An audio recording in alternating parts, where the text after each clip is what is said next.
আমরা ওইখানে গন্ডগোল করছিল, গন্ডগোল হয়েছিল।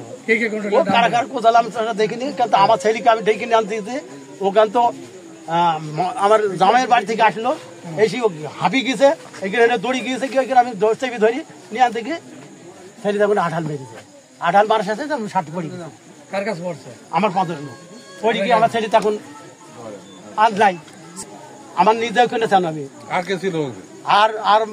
আর কে ছিল তো কি করে বললো, আমার ছেলে নিয়ে সর্বভক্ত, তা আমি কে ছিল না সেটা আমি গিয়ে বলবো। বিকেলের পরে 5-6 জনের দোকানে বসে গল্প করছি, ধান ক্ষেত যে এবার ধান ক্ষেত ভালো হবে না, ধান ক্ষেত সব পোকায় খেয়ে নিলে। এই গল্প করতে করতে কেউ চা চাইছে একজনের সাথে, কেউ পান চাইছে, কেউ স্পিরিট চাইছে। একসাথে আলো আস্তে আস্তে আমরা কথা বলছি।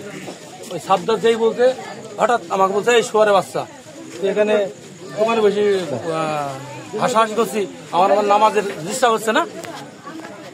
এক পর্যায়ে ওর সাথে আমার ধাক্কা দেখে হওয়ার পরে আমাকে 3-4 জন ধরে ওই দিকে নিয়ে গেছে।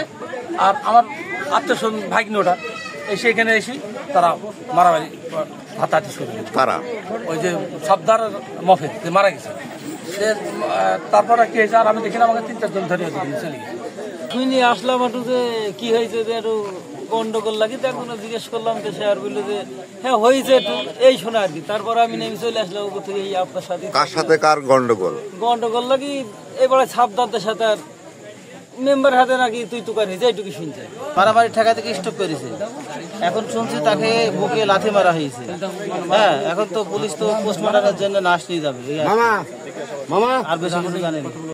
তো অল্প সময়ের কাজ না, তদন্ত তো অনেক সময়ের কাজ। আমরা এখানে আসছি, আসার পরে যেটা শুনছি, এখানে যে মেম্বার সাহেবের সাথে আরেকজনের হটটক হয়। এই সময় তার ভাগনা যে মারা গেছে সে আসার পরে তার মামাকে মারছিস নাকি এরকম কথা বলতে যায়, সে পড়ে যায়। তো তারা অনেকেই ধারণা করতেছে যে মারতে পারে, অনেকেই দেখি নাই, অনেকেই আবার বলছে যে মারছে, আবার অনেকেই বলছে যে মারে নাই। এখন মারিছে কি মারি নাই এটা একমাত্র ডাক্তার ছাড়া কেউ বলতে পারবে না। পরবর্তীতে সে পড়ে গেলে তাকে হাসপাতালে নিয়ে যায়।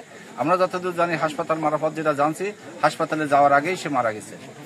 আমরা আটক না, একজনকে জিজ্ঞাসাবাদের জন্য আমরা নিয়ন্ত্রণে নিয়েছি। ময়নাতদন্ত হবে, আমরা ময়নাতদন্তের জন্য আমরা সিদ্ধান্ত নিচ্ছি, আমাদের সিনিয়র সাহেবদের সিদ্ধান্ত তাই।